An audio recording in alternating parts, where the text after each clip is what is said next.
the Bronx's rep.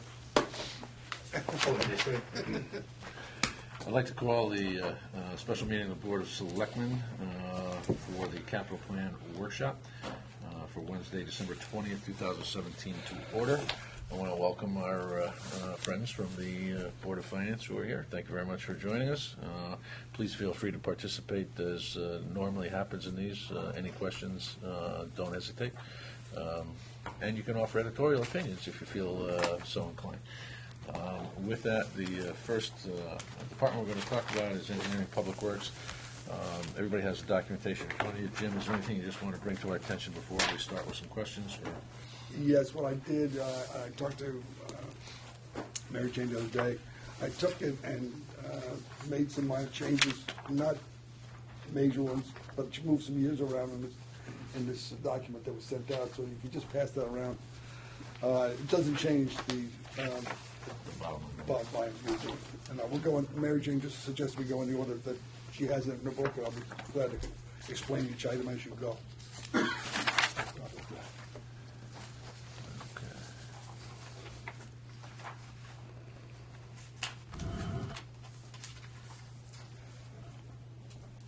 So the next page after this, Jim's going to go in order of the next pages.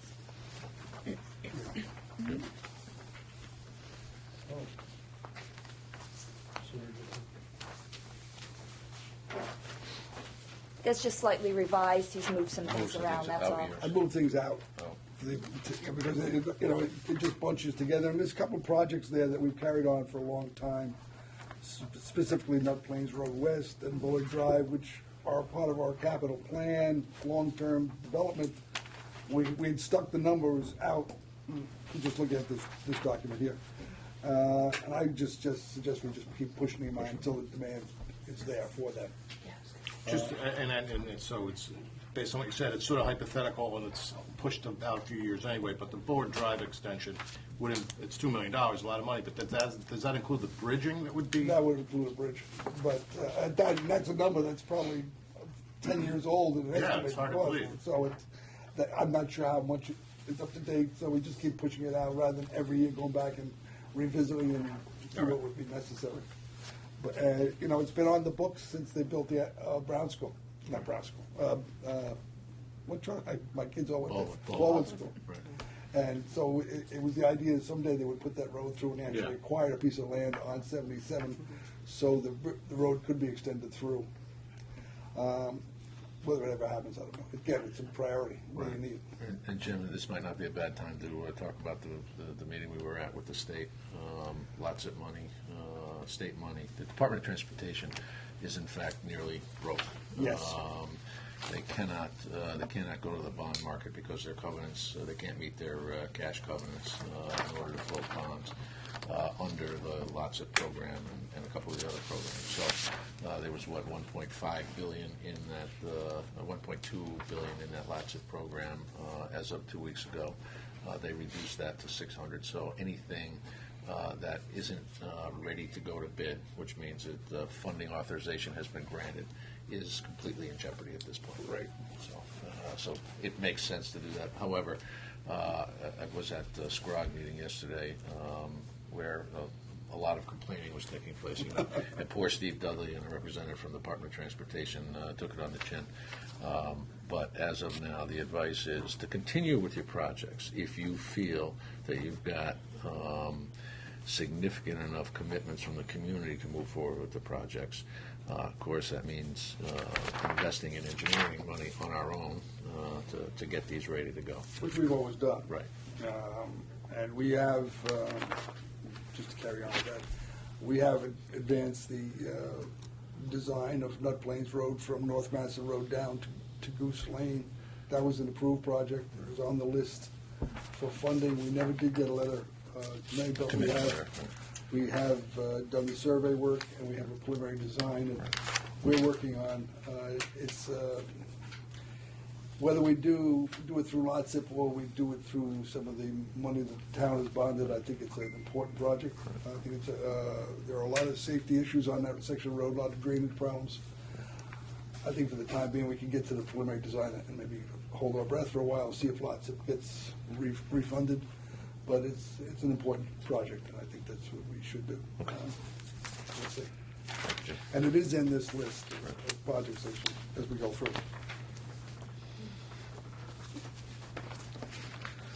Okay, you want to start with the first one again? You want to start with this one? $600,000 was the Nut Plains Road reconstruction. This is Goose Lane, State Street. This is the section of Nut Plains from State Street on the west down to the intersection of Nut Plains and Goose Lane on the east. It was not eligible for funding under the LOTSIP program because it didn't meet the criteria as a collector road. So it was intended to rebuild this section of road with the money that we had from the Inland Road Bond several years ago. And that has always been something we've identified, something we would do. So there's no additional funding request here, it's just to let you know how we're using that bond. The next one you have is Same thing, Goose Lane to State Street. Spruce Lane to State Street. This again would be under the Inland Road Bond. Spruce Lane, again, is a road that we've identified from the very beginning with the bonding appropriation as a section of road that would needs to be rebuilt. We have a development presently being done on just north of I-95, where we kind of agreed to, if we prepare the road, they'll do the paving. So we kind of try to utilize outside money to help us here. We have some money in dedicated road funds, but we'd also be using that Inland Road Bond for this section of Goose Lane. Next one. Next is Nut Plains LOTSIP. The next one is at Nut Plains LOTSIP, $1.5 million. Again, that is a project, a program that if and when fully funded won't cost us anything but engineering time and design. We did Westlake Avenue under this program. It didn't cost us anything. And it's a very, it'll be a project that many towns would like to have, and a program many towns would want to keep. But it's all, as Matt identified, is in jeopardy. Next one. Salt shed. Salt shed was we're going to move the salt shed as part of the process of redoing the public works site, where we're actually eliminating that, so that's $75,000. We've been able, by design, been able to keep it, so that's come off the capital. Wash bay. Wash bay. The preliminary design, the numbers that we've carried forward go back before my time, but it appears that we don't have sufficient money in the $500,000 that were appropriated. I've requested an additional $350,000 for bonding, or whatever source of funding you see fit to use to finish this job. We did run into a snag in that the preliminary design that was done from the engineering drawings we got from the manufacturer of the equipment didn't provide sufficient room, so we're going back to ZBA for additional variance on the side yard separation from the building addition next to the railroad tracks. There shouldn't be any objection. We do already have a variance that allows us to go within 10 feet of the railroad tracks. We may ask them to go 5 feet within the railroad, but we're still on our property. We're not asking for anybody's permission, just ZBA's. But we will be going to ZBA in January with that application. And there's no regulation for the railroad governing how close No, those things? they have a very wide right of way. You don't say not 5 feet from the railroad track, you say Yes. 5 feet from the railroad track. Right. Yes. Oh, yes. Like, Oh, I'm sorry. I apologize. Yeah. No, they have a pretty wide right of way. There used to be a fence line in there that was destroyed, and they did it. Was it us? This can include environmental issues that Yes. come with the salt and the sand and everything that gets washed off the vehicles? Exactly. It's a whole recycling system. It's got two components. There's an initial wash bay where you wash all the sand and salts off, and that falls into a pit. And then it goes to a second cycle where it washes the truck, and that water, the second cycle gets recycled and gets treated. So, but the first part of it, the water drains down to a big sump area, and that is retained, and we have to clean that out on a regular basis. But that then Is there goes somebody to a that comes holding in and tank. cleans it out? Yes. Another, Well, we will do the physical removal of the sand and grit, but there will be a company who will have to come in on a regular basis and pump out the tanks, and those tanks then, or that water goes to a sewage treatment plant. and will other town vehicles be able to use this? Yes, Police, fire? sure. So just add that we have that listed under bonding, because the original 500,000 was done through bonding, but as Jim noted, certainly it's at your discretion whether we use operating or bonding funds, but that's why it's listed as such. Sawmill Road.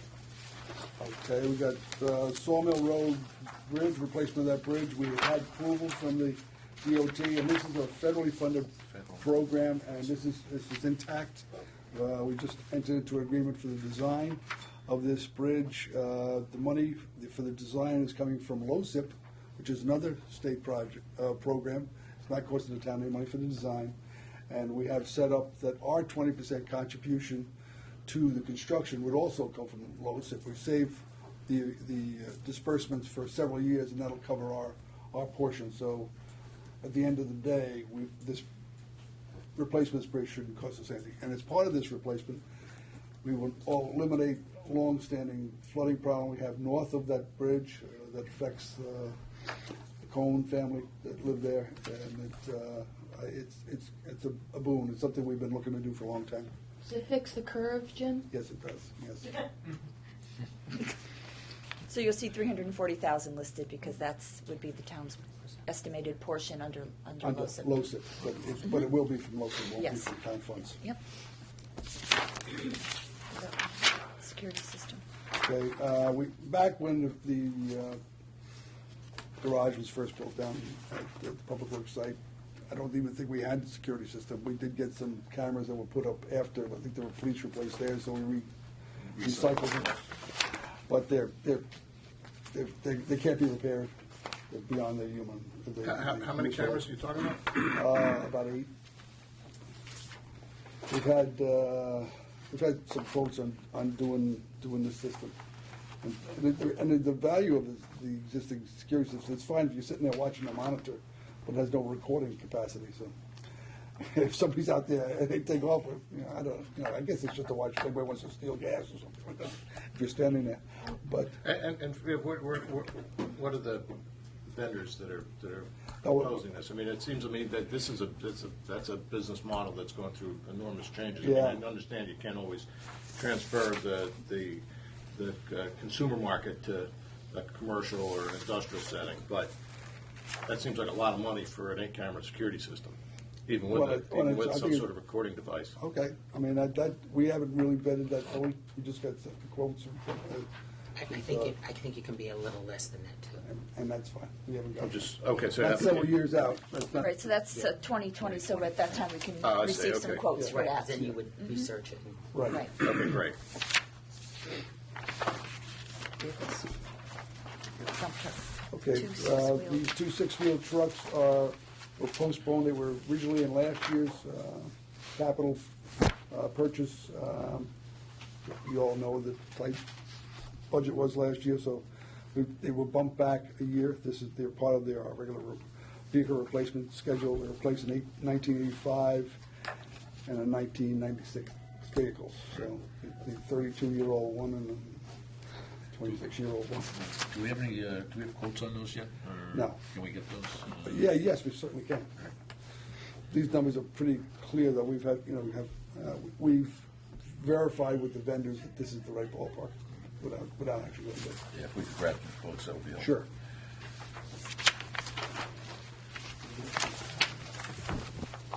Well, this is, again, a vehicle replacement. It's on the schedule. This is like a 10-wheeler. It's 2 years out, through 2020. It's just continuing. We just pushed back the schedule last year, another year. This replaces a 1998 dump truck. By that time, it'll be 30 years old. Where we going? We got to- Repavement. Oh, this is paving of the project site. It'll be, when we finally get around to it, it'll be almost 30 years. 30 years. We've had a lot of activity down there, and what we did is, once we built the wash bay, we're going to have a lot of utility cuts along the pavement. We have, it's a site that's heavily used.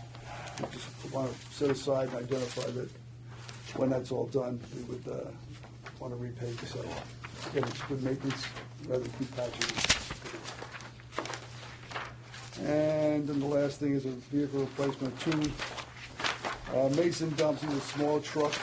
One would be a sign truck, and we use the other one's just kind of a general truck we use for when we do small jobs. We build catch basins, and we have sand, and we throw a mixer with it, and that kind of thing. And again, these are part of our ongoing vehicle replacement program, and that would be again in 2020. So Jim, if you could just briefly go through some of these other items that we have year after year. We have some new members. Okay. Various drainage projects, sidewalks. The sidewalk program is we have in there it's $75,000 a year we appropriate. We used to assess people half the cost of replacement of sidewalks in front of their properties, but changes in the state statutes don't allow us to do that anymore. So it falls fully on the town. And I will tell you, over the years, the number of chip and fall lawsuits have increased. We tried to cut that off. We bought a grinder several years ago. We out actually grind down and the biggest cause of the problem is when you have tree roots along the sidewalk. The trees are next to the pavement. They grow and they heave the panels of the sidewalk one adjacent to the other. So we went out and ground those sidewalks down, and we do that as long as we can. New laws on OSHA prohibit us from doing what we used to do, but now we went out and bought a vacuum attachment to the grinder so that the silica that is generated by the grinding can't be ingested by the workers. So we will continue that program, but eventually, sometimes we just have to go back and fix it. And as you grind, you can appreciate it. You grind the concrete, you weaken it, and you thin it. So that's an ongoing program. We have been able over the years by saving a little bit there. We've been able to extend some sidewalks. We replaced the sidewalks on 3 Mile Course this past year with money from that fund because there was an old asphalt sidewalk there that went from Route 1 up to the Cox School, right? And many people didn't even know it was there, but we've had great feedback for people using that, and it's just again the idea that it's when we can, we try to save some of those funds and use them for expansion of the sidewalks where we've identified they are necessary or the really bad ones can be replaced. So you touched on the question I was going to have there, which is, how many years have you budgeted $75,000? It's A while, right? A while, yes. Okay, and so for the most part, you either use it for maintenance and repair or smallish extensions Yeah. or new sections, but really small. I mean, how much are you going to get for $25,000? You're not going to get much. But if there's a little tiny area that sometimes can be used to sort of create some new space. Correct. Okay, but for the most part, there's enough maintenance out there to use up this budgeted amount. Right, and the money does Absolutely. get transferred into a separate fund for the sidewalks, so that if we needed a larger portion, it can be built up a little bit over time. Okay. So you manage that. Yeah, but we really haven't had much. I think a 3 Mile Course would be an expansion, but there was an existing sidewalk. Again, it goes back to the idea that we had liability, and every one of these sidewalks we have a liability in it. We got to. You don't want to necessarily make it a high priority, but you do have to get to them eventually. And I had to have enough money that I knew I could do that whole section. There was no sense going up past the cemetery and then ending. Stop. And then you just call people's attention to it. So, the various drainage projects line item, again, is for something, it's where there's maybe a drainage problem on a particular road that needs something more than just throwing a catch basin. We have money in the Public Works Fund in the summer road maintenance for pipe and catch basin. We're replacing deteriorated bases and so forth. But there are times when, and there are a bunch of them around town, you can appreciate your drive the roads, that, the drainage problems in a certain area get to be onerous, and they usually relate to eliminating icing problems along the edges of roads or complaints that we have received. We do have almost 200 miles of road we maintain, and it seems when new people move in, new things are discovered or whatever. So we try to address that, not eventually. We don't jump to the top of the priority list, but we try to arrange for remedies the problems as they occur. So we don't have a specific use at this point, but No. it's a catch-all in case those develop. Yeah, for small jobs. If we have big jobs, then we have to come back and identify a project. These are for small jobs. The last thing is the lift.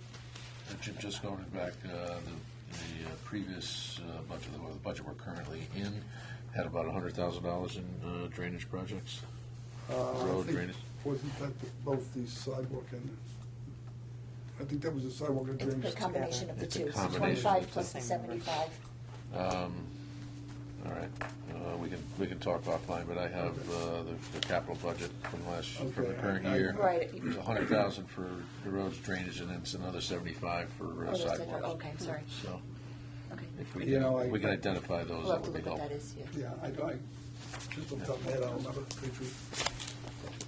And the last thing we have here was the install a lift. We have one full lift for trucks in the garage, and then there are times when there's so much activity down there that we really need a second lift. And what we have is a price in here this year to install a new lift in the second bay, so that would allow us to reduce the queue when the big trucks are down, that they could get the repairs done. Gotcha. And is that an estimate at this point, or do we have quotes? Or? It's an estimate, but it's based on pretty good figures. But I can actually get you it. Thank you. How often does that come up that you could use the second? In the wintertime, frequently. You get a snowstorm, ice storm, and it can get really bogged down. Not as frequently this summer, although when we've been on some big construction jobs, when we redid Oak Quarry Road and some of these other roads, where we're running the trucks daily, long hours. We just need it. But it's mostly something associated with winter, I would think.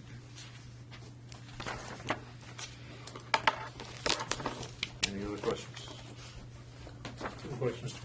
You got, if you look at the new vehicle purchases that you're proposing for Yes. 19, you got $520,000 in new vehicles in 19, 400,000 in vehicles with 20. It's almost brushing against $1 million. Can you put any of those off? Well, this was part of the schedule was put off, and we just keep pushing back. I know, keep asking each year. These trucks are old. I would suggest that there really isn't any, listen, if you don't have the money to get by. I've driven some of the worst cars that you've ever seen over my years, but I think it's in the town's interest to keep these vehicles up because the maintenance costs get really excessive as they get out 30 years. Plus, if Jim goes out and gets some quotes, we might be able to shave a little bit off of those numbers, possibly. Do you have an inventory of the big vehicles that we Yes. currently Yeah. have? I'd love to see that. I've got the whole list Puts of it in budget. perspective. Yeah, and it has the plate number, the age, and so forth. I can get you that list. That would be great. Would you all Thank like it? Yeah, please. Yeah, That'll be our, I could put one in. It's typically part of the budget. Usually part of the budget, yeah. Oh, but we can certainly, Yeah. easy enough to send that out to everybody. Yeah, so Yeah, we have the budget as every vehicle we have? I think sometimes you let them include that. Okay. I think I remember seeing that. Do you think this is the last of the 80s vintage? Excuse me? Do you think this is the last? Hopefully. No, the last vehicles that we have, that Yeah, yeah. yeah. Hopefully, you're not sure? Well, I remember there were seventies. We started off in the seventies. We also bought some that were, we do have our back wall that was 1974. We keep, and we used it all fall. There are other vehicles we have that are not, that go beyond, back before the 80s. So it's, you do what you gotta do to keep going.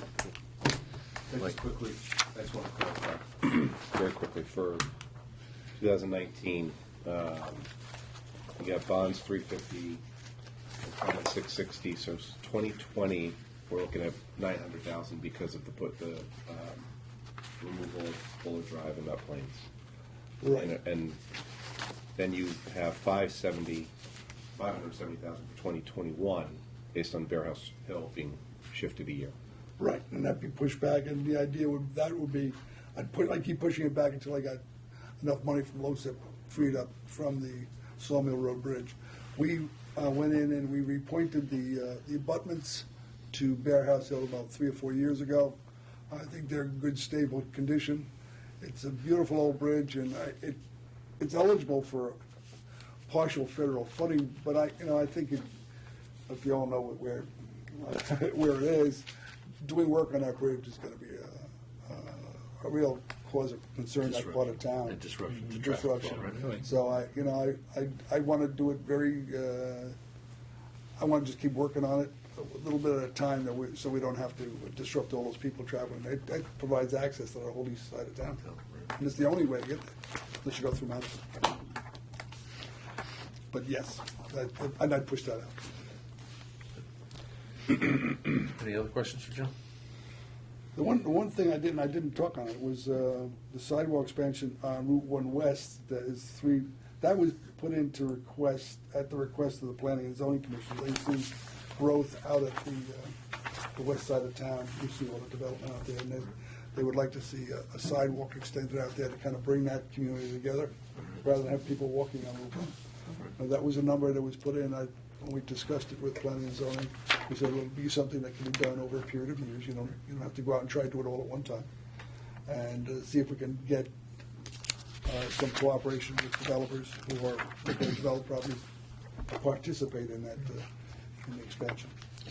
It should be noted, just for the record, I think I've had conversations with some folks. Last week, the Selectmen's Office received 5 separate petitions from various members of our community for sidewalk implementation. Route 1 West was not part of that, but there are several other areas. And consistent with what we talked about most of this fall, is my intention to formulate a review of the 2002/3 transportation plan, expand that to include a more holistic look at pedestrian safety, and come up with some kind of recommendation. So we will be having a hearing sometime in January by state statute related to that, and it is my intention to put a charge together for that committee by mid to late January at the latest, and get that committee up and rolling. So to prioritize these projects based on significant community input, and we'll move forward along those lines, particularly as it relates to sidewalks. So. And so, Matt, to the where we opened up this section here, the discussion of the lot SIP money and the with regard to sidewalk funding, just because that money from the state in that instance was turned back, doesn't mean that those projects are off the books. The money that this board turned back was related to the Shoreline Greenway Trail, Understood. not to lot SIP. Okay. Oh, okay. Yeah, that was a separate. That was federal funding. Okay. No, we've never turned back on lots of. Okay. I think you did turn back on the transportation alternative money. We didn't rule that out. Right. We didn't. Rule Okay. that. That's up for discussion. We had discussion in terms of how we could adjust the use of that Okay. within the guidelines of the federal program, because that is the alternative transportation grant. And along those lines, there's an application that we've submitted for a connectivity grant. It was the idea that if and when the sidewalk was built from the intersection of Boston Street and Route 1 to the East River, there still would be a gap between there and the end of the sidewalk, which is on Boston Street near Alderbrook Cemetery. So, I'm sorry, that we made an application, we have never heard anything back. We'll see. I know you have another meeting to get to. Yes, thank you very much. So does Lynn, so I'm trying to get her out as well. That's why she smacked me in the back of the head.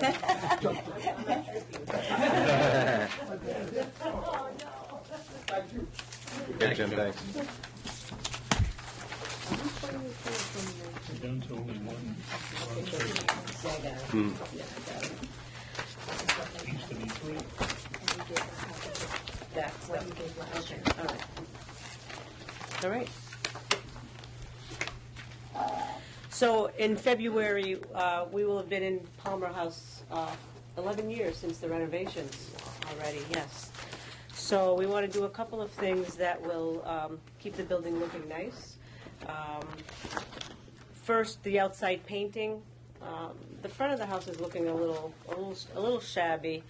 So before it starts peeling, we'd like to get a good paint job. Sorry, I went out of order. It's okay. And so the estimates that we got are fairly new. We'd get more recent estimates as we get closer to the project. So you have $15,000 for the exterior painting of the whole house.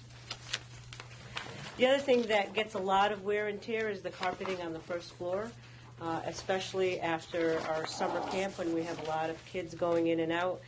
Facilities has done an excellent job of cleaning it for us at least once or twice a year, getting the stains out. But I think in another 2 years it will have seen its best life. We also have a little structural problem on the first floor that's not a hazard right now, but the floor is starting to buckle underneath the carpeting, so that would get fixed when we replace the carpeting. It's very slight. It's not a trip hazard right now. If it becomes that, we'd have to do something right away, of course. So we have a quote for that of around almost $22,000. I noticed that the $22,000, which, thinking as a homeowner for carpeting the first floor of a house, Yeah. sounds crazy, and I see that that's to be done after regular business hours. What would happen if it was not done after regular business hours? It would- Obviously disruption. It'd be but- impossible. We wouldn't be able to, because the clinic is open, so that means from about 8:30, 9 o'clock in the morning, sometimes until 8 o'clock at night. So we would have to limit the appointments on those days. If it were done after hours, we'd have to cut them off, let's say at 5 o'clock or 6 o'clock. We wouldn't be able to hold regular business. For how many days would it take to carpet the I- first floor? I don't can't know, imagine Steve, it would be- how long do you think it would take to The carpet worst the? part is you have to move the desks out, hook the phone lines, Yeah, the computers yeah. and all that, so there's a lot of moving. That's probably a whole day. It would take Should have to several do that days anyway. to do the whole Right, first floor. yeah. So we have to be really careful, because some of the kids we see, we really can't push out, let's say, for 2 weeks, especially if we're doing medication management for those kids, so. It doesn't make sense. You gotta move out desks and computers and everything to do it after hours at night. Right. And you move it back every day? No, we could sit outside and have therapy with a kid. Or there are rooms upstairs, we're not doing the upstairs. So the first floor, you're talking the conference room, the billing office, copy room, So when my you're doing office. it after hours, you're still operational during the day? Right, it'll be disruptive for the reception area, That's why the I heard waiting about room. moving desks and everything. I said, well, Yeah, not the second you're gonna floor, move. but it's still going to be very disruptive because we have a lot of traffic that comes in. Is there carpeting on the second floor? Yes, but that's, that doesn't get the usage that the That was my next question. people go up for appointments, the conference room gets used for Common groups and all, areas. all that stuff, so. You have any other quotes? No, those are the only quotes that we have. We'd get more quotes as it got closer. I have a feeling that, that's a pretty good ballpark for both of those items. Same vendor. No, two different vendors. Two?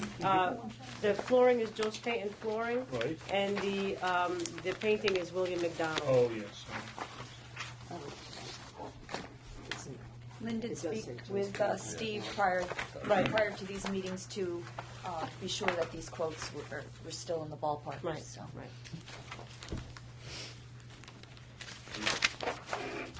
Yeah, needless to say, we need to have some quotes from local vendors, but I agree with what we can do, I guess. Well, we'll make sure that we do that as well.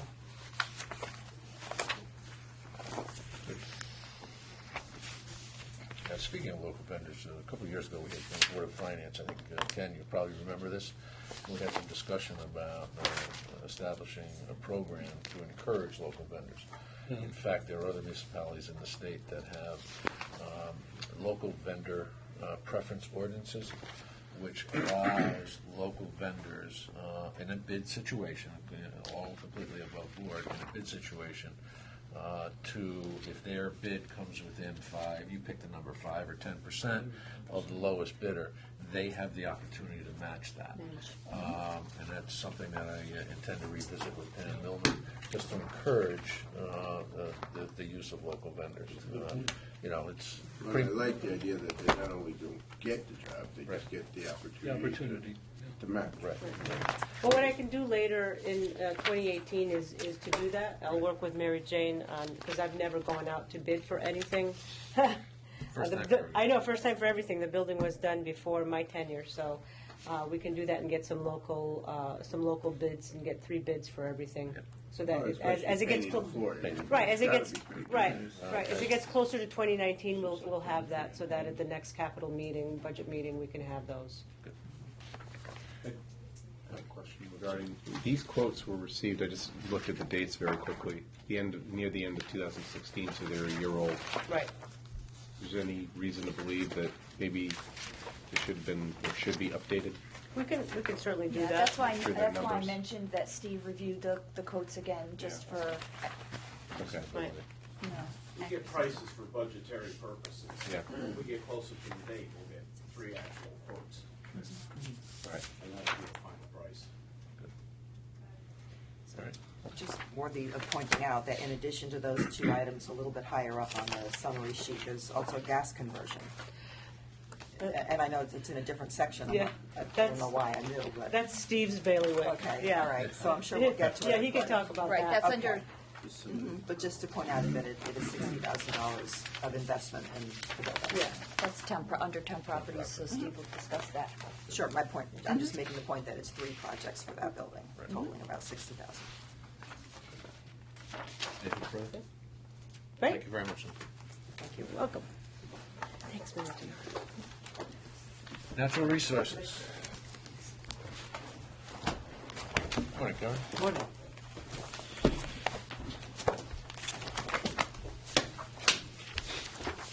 Here with 2 items. There's actually 2 items that have been sort of rolling in the budget for the past couple of years. What do we have first? The GIS, I think. The first item we're looking at is, and I'd like to say first that both items were scheduled probably ahead to the 2019 period there. I actually split the 2 off, so there are 2 items happening within 2 different years. Decided to keep the GIS planimetrics program first at a budget item of $40,000 there. Planimetrics provide a plan mapping, an aerial mapping of parcels in town.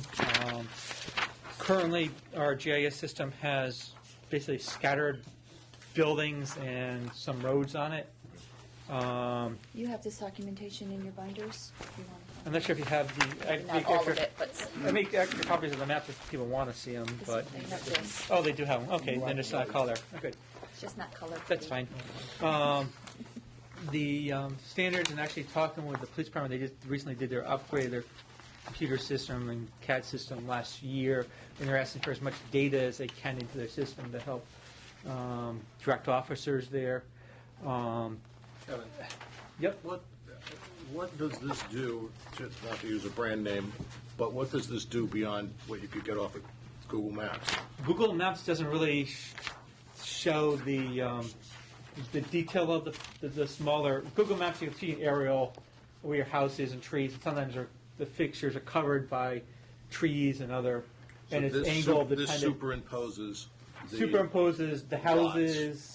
Property lines. The property lines, also, the addition that we're looking at as part of this thing is actually superimposing houses, the roadways, sidewalks, smaller sheds within the properties themselves, swimming pools and stuff. So you are applying something that's not otherwise just available. Correct.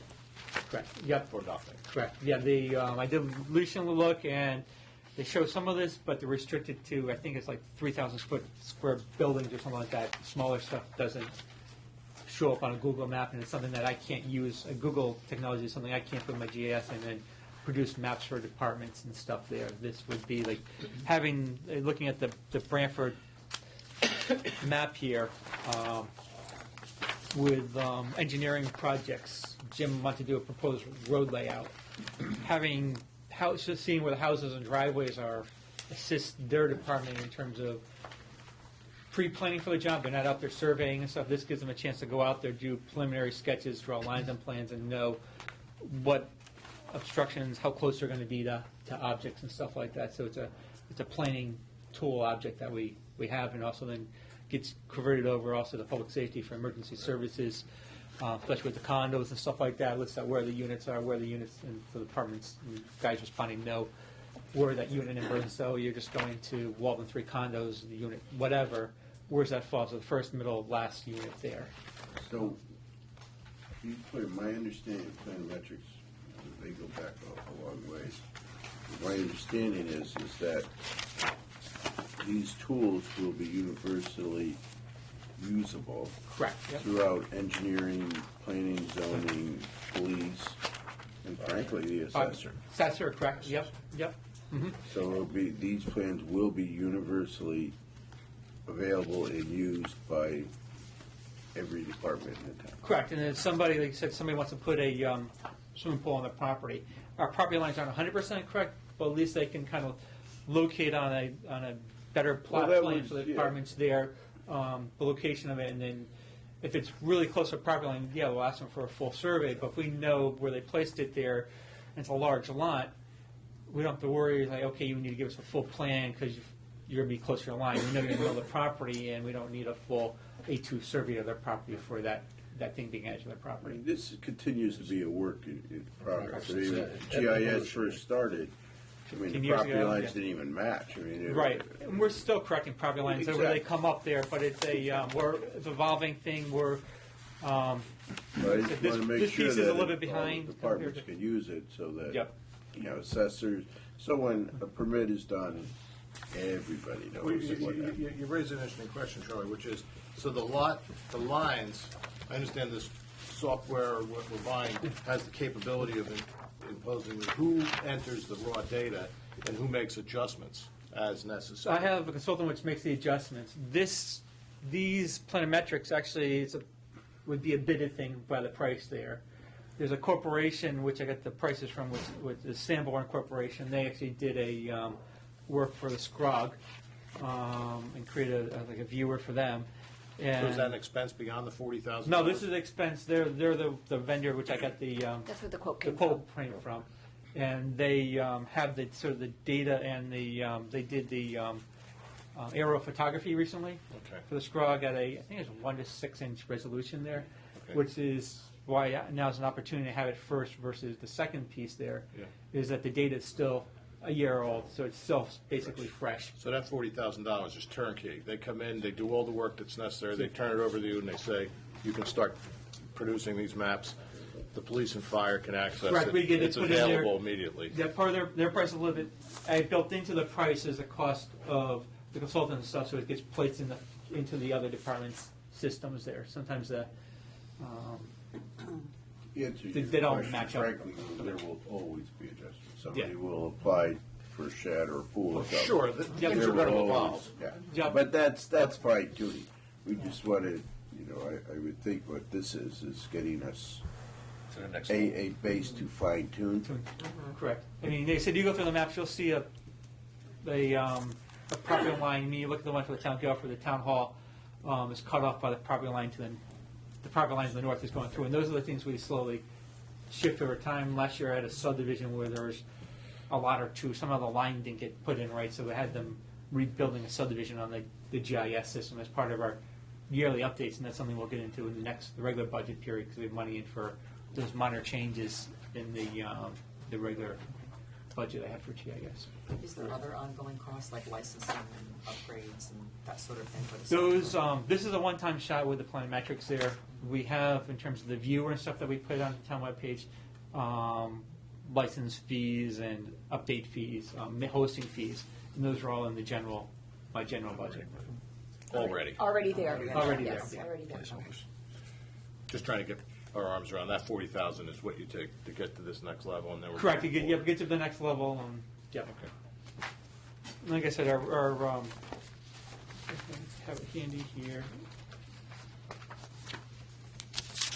is the, I was going to say the resolution, this is like the resolution of the photo they're working off to get the data. It's pretty, Wow. fairly close there, so it's, like I said, now is the opportunity for 5 years down the road, new buildings and houses come up and the mapping's out of line. But once we get the basics on here, a regular GIS consultant can use an aerial photograph and trace on like a new house every year and add on to the, Would it be possible, if we get this in place as part of a building permit at a certain level, because you don't want to do it for sheds and everything, but require that the developer, builder, owner, or whoever supplies us with compatible information that we can plug into the system? we are, I mean, one thing I'd love to see is with when we get this information in the clerk's office or even subdivisions I'm trying to push for, is when they come in with those things, that they provide us with at least a PDF or something like that where we can pass it off to the consultant and they have the lines there where they can just trace them in as part of regular I'm just updates. saying, making that part of the permitting process, I mean. Sure. I mean, 'cause Especially any major development, I mean, maybe put a level on it or something, but because you don't want it to be cost prohibitive, but whatever this system requires for an update, put that into the building. And we're looking at, too, as part of the building permit system we have from Munis there, is getting to the point where we, for major projects, asking the engineers, architects to provide us PDF drawings of those. Yeah, but I'm Projects, going from asking to make it part of the permitting. Right, I think process. it has to be one, as part of this Munis thing, is getting a PDF document. If an architect or engineer is doing it, it's a push of a button for them to create the digital Right, file. we for just us want to have. make sure it's a file that is compatible. Kevin, when was the last time we invested in something like this? This investment, what we have on here, we're able to get, I think it was SNET or somebody else had the data which we took from them to create the map that we have. And it was back before I came into the position, so it was like 2005 at least, with the updates we have now, and the utilities aren't really providing that information now where we're able to borrow it from or get it from them. I do have a question. I'm not sure how to phrase it, but I'm going for regionalization. The pricing of this for the town of Guilford, is that pricing provided to us as a town for the geographic boundaries of our town? Is that how it works? Is it something that we could do with another town to take advantage of different pricing, or any possibilities there? It's by square footage. I mean, we could check and see if it works with going with Branford or another town. It's a matter of, do they have the money? Originally, this thing's been held off for about 4 or 5 years because the SCROG, our regional council of government, was going after a regional grant to do this thing. Unfortunately, priorities and stuff with the state level, they never funded that level of grant. So now the towns are left individually to accomplish this. But it's square footage pricing. Right, a number of parcels and stuff like that Okay. they look at there. That does bring up an interesting question, though. Will this program be compatible with neighboring towns? Yeah. Are most towns using the same system? Yeah, most towns will, the GIS is the same system, and the data collection, how it created is all the. So the planimetrics program system or whatever. Planimetrics is a level of the GIS system there. Okay. All right. And there's So different type will of be files based in compatible that. Which, regionally for state police and all that kind of stuff? correct, yeah. Okay. So the next item we have is the compact utility tractor.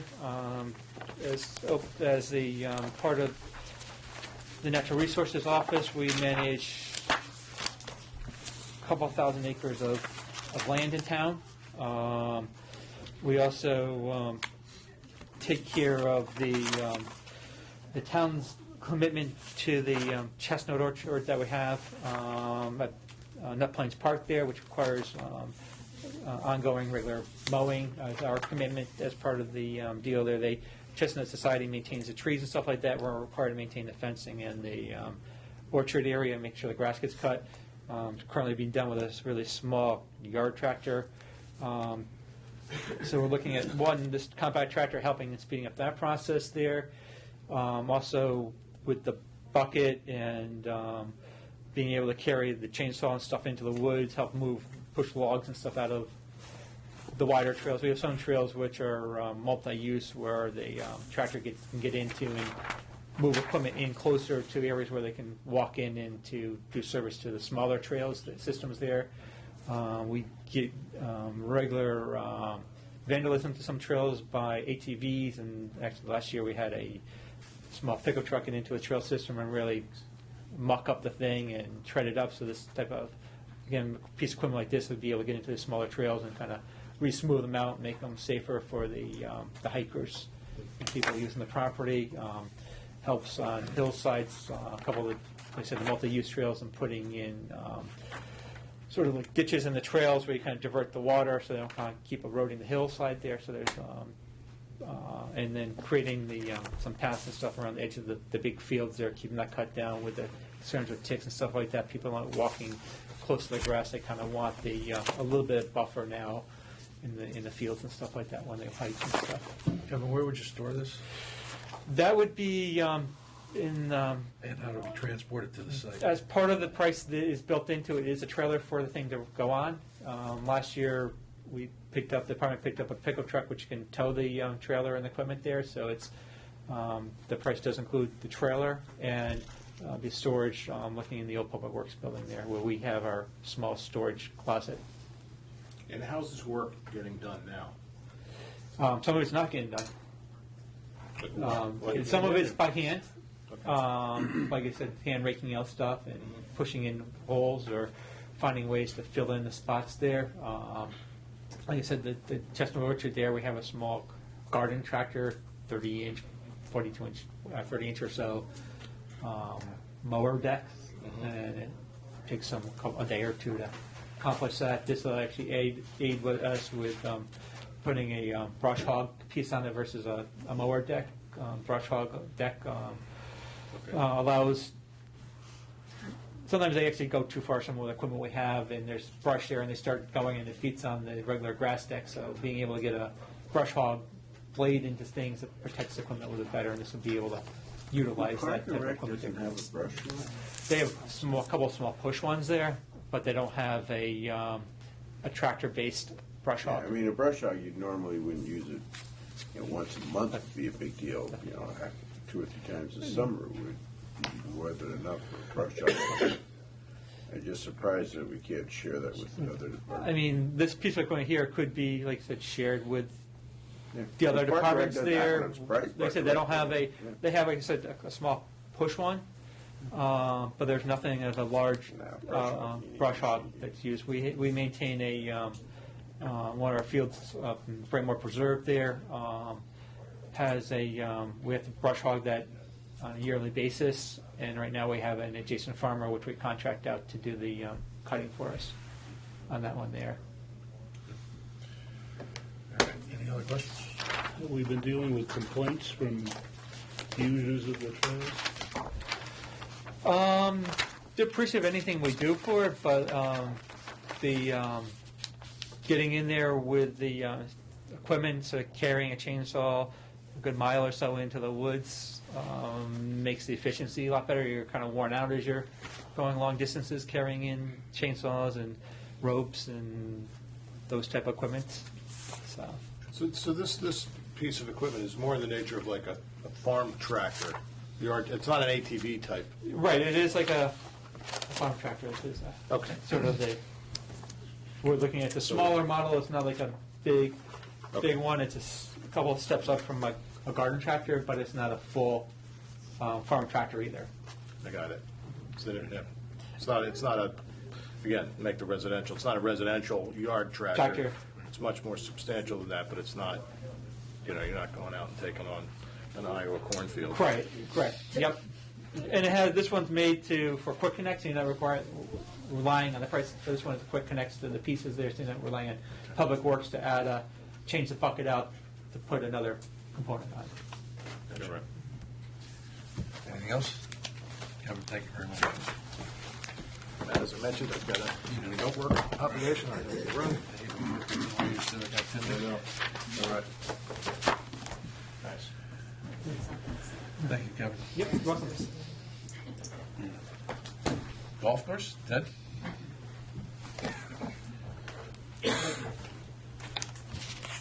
Good morning. Good morning, Ted. How are you? Good, how's everyone? Quite well, thank you. All right. So you have one item for 2019? Yeah, basically, in 2019, we're looking to spruce up the clubhouse. We just put a brand new rug in the clubhouse. Okay. We get a lot of rocks from the processed stone in the parking lot presently. We get a lot of rocks on the greens. Just overall maintenance of keeping everything nice and tidy there for the clubhouse. It would make our lives 10 times easier cleaning up, fall cleanup and spring cleanup, and there's a good amount of trees, and the guys is blowing processed stone around. It would make things 10 times easier if we can possibly pave the parking lot. I talked to Jim Portley and Tom. Basically, Tilcon can come in. It's about 14,000 square feet, and pave the parking lot, around $22,000. We could get some more local bids to see if we can get that cheaper, but basically talking with Tommy and Jimmy, with putting it in on a project, doing it with a road or with something they have going next summer would probably work. And then the out year to 2020, replacing them. Yeah, basically the next three. Can I just ask a Sure. question? Yep. Would that have to go through zoning as far as impervious areas and all of that kind of stuff? That's a good question. It's a good question. I can talk to Jim about that. I know they're also talking about possibly down the road, I was talking, putting in an extension to the sidewalk for the school, for the Guilford Lake School, going down, because I know some of the residents have asked for the sidewalk. So I know it's in the long range project, improving the access of getting to the school. The next Could we just stay on the 2020. page? Yep. It says paved 2.5-inch thickness, and then it says project life 25 years. Is that 2.5 inches, that thickness in the substrate going to be enough that it's not going to be a maintenance issue? I don't know exactly if 2.5 inches is enough. Tommy says it ranges basically between 2.5 I'm sure 3 they checked inches. in, looked at it, and gave a. Yeah. I'm just curious. I mean, basically, it's been in for 19 years, and it's been processed stone, so it's fairly firm and compacted. So it's just a matter of putting a nice top Basically, coat on. process stone, it's already got its substrate, I guess. The main thing is make sure it's compact and it's ready for a paved parking lot. Yeah, because if it's not, you're just going to have maintenance Right. issues beyond that. So okay, good. As long as they looked at it and they're okay with it. Yep. In 2020, we have a fairway mower, which is 20 years old or so. Just basically replacing equipment that's just getting used. Basically, they're reel mowers, which are a lower height of cuts, and it'd be nice to have a backup mower. I presently don't have a backup mower, to use. The older one I can possibly use as a backup mower if one of them breaks down. So that's in 2020. It's a fairway mower. In 2021, I have for a greens mower, which is same thing, replacing a greens mower, which is 20 years old. And then in 2022, I have a rough mower.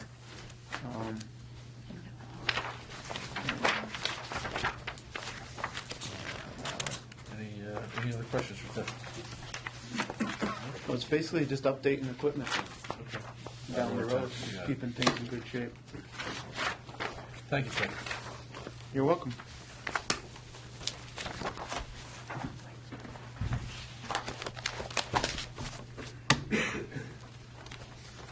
Town properties.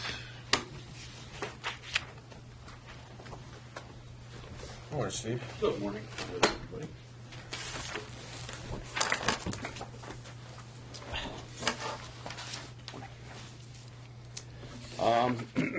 This year, I would like to add Town Hall AC upgrade Phase 2. We've already done the major system that does most of the building. Phase 2 would do the two vaults, as well as the dispatch 911 area. So that system operates 24/7, 365 days out of the year.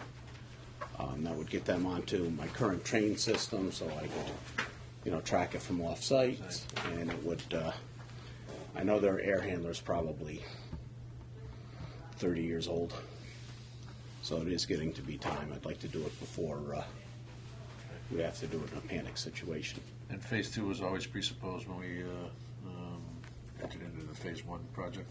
Phase 1 we did. Yeah, we knew we were going to have Phase 2 coming? Well, we knew at some point, yes, we had to do the other air handlers. All right. So these areas are not air conditioned at all right now? They are.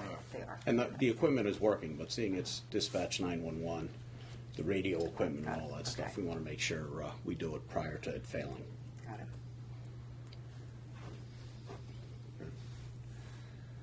All right. Town Hall, well, this, we already talked about gas conversion for Graves Avenue briefly, but how long has that project been contemplated? Natural gas just went down Graves Avenue about a year and a half ago. So we put it on the books then. We have since converted social services, and I'm in the middle of doing Town Hall South right now. So that'll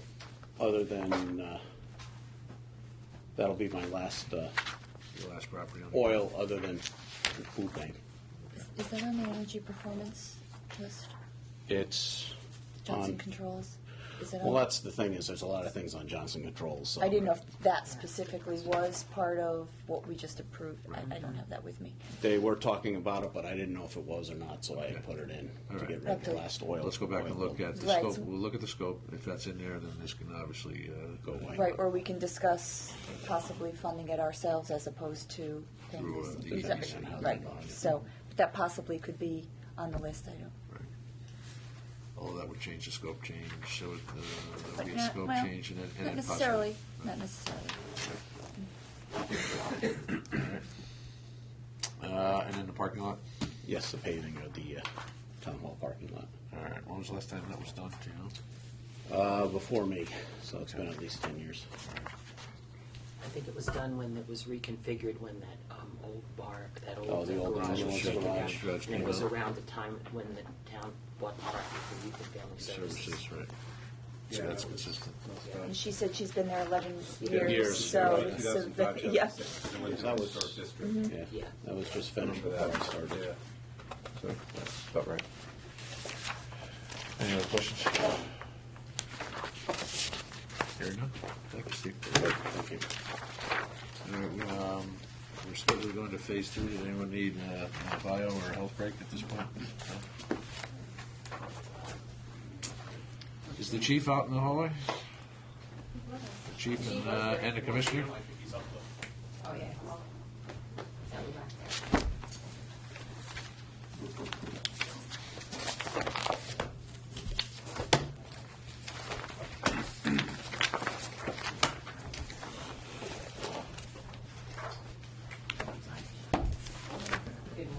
Our turn? Yeah, and it's not. Thank you. Good morning. Good morning. How are we today? We're pretty good. How about you? Excellent. All right. It's all yours. What is yours? With regard to the five-year capital for the police department, there's not a whole lot in years 2021, 22, and 23 beyond vehicle replacement, but in 2019, There's a few items that I'd like to discuss, and I can go through each here, obviously, to explain where we came up with the numbers that we did. As the board knows, vehicles are basically our rolling offices. They're being driven 24/7. Each shift jumps into the next one, so we have a necessity to replace those as the mileage gets to a point where we determine through input from Public Works, about 100,000 miles is where you're getting diminished returns, and the costs and the downtime for maintaining those gets to the point where you need to replace it. So If I could just Sure. interject, if they're looking at their sheets, the sheets are, the detail is more than one line item on your sheet, so if you're trying to match up where we are, you have to look at components and the vehicle. Right. Are separate on the spreadsheet, the grid, and they are combined on these sheets, so if you're trying to keep track. Sorry. So I'll go from, I was going from the overall sheet, and I would certainly, I was going to break down the explanation on the vehicles as opposed to the components as well. And as we go through this, you let me know if I need more detail. As I was saying, the vehicle replacement schedule has been set for years. It's been working for us. Sometimes it's 3 cars, sometimes it's 2, sometimes it's 4. So happens in 19 that we're looking at, if I can, in front of the right one here. 19, we're looking at 2 patrol vehicles. It was going to be 3 actually when we presented last year, and we were able to drop that down to 2 based on vehicle mileage. We were also able to push out an unmarked, so we don't need to replace that. So we're looking at 2 patrol vehicles in 2019. When you look at the vehicle components, it includes everything from all the equipment inside. Sometimes there's a light bar replacement, which are somewhat costly. Our vehicle dash cameras are over 5 years old. So what we did in the past was we bought them all at once. Our approach now is to replace the cameras as we replace the cars. It just makes more sense for us, so we have a staggered set of cameras. We don't have to replace them all at once. It decreases the annual cost there.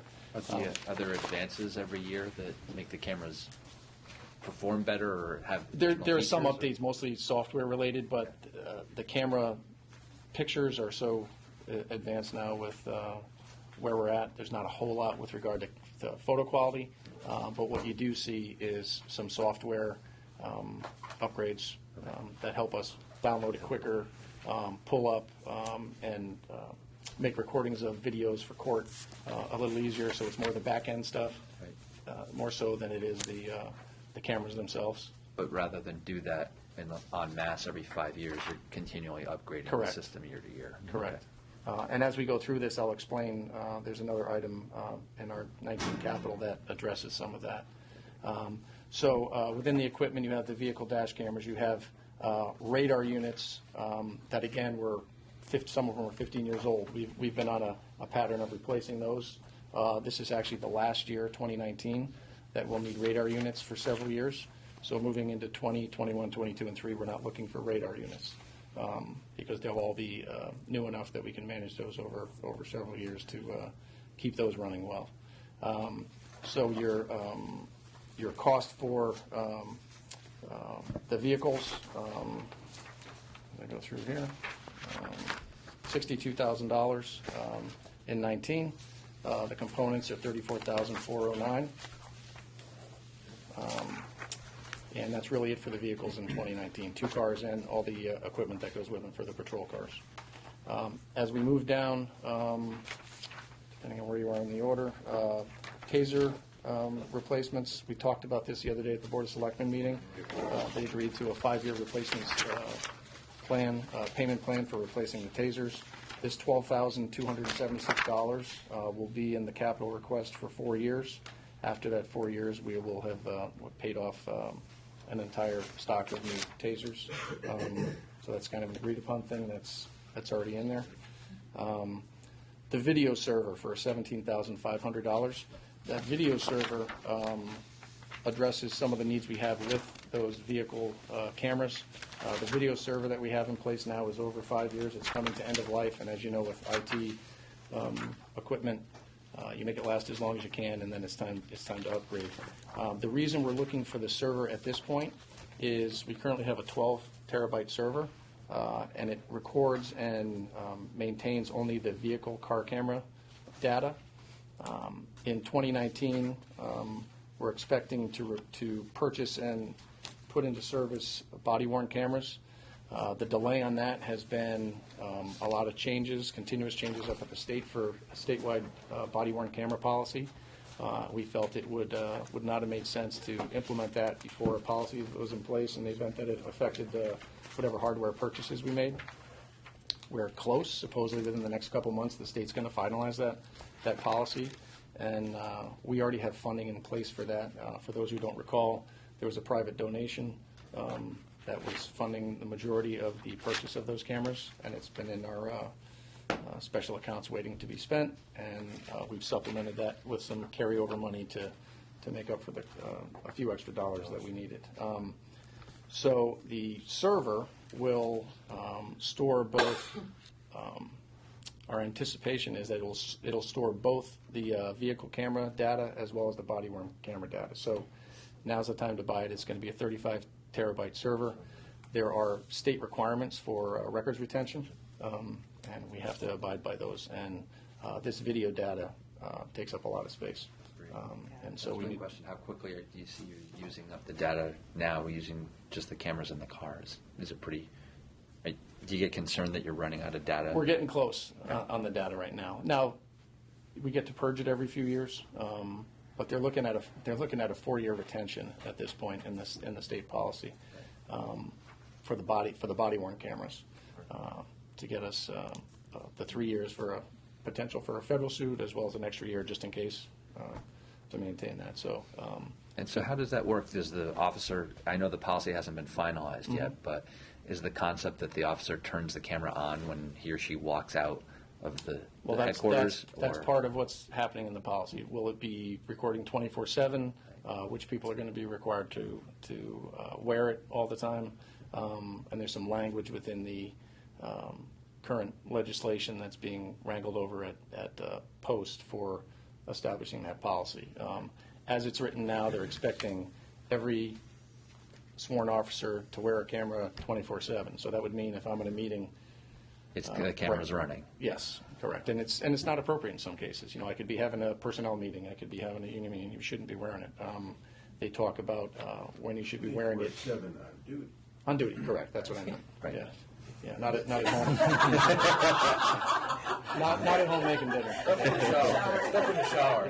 That's a whole other lawsuit. Yeah. That's a whole different way.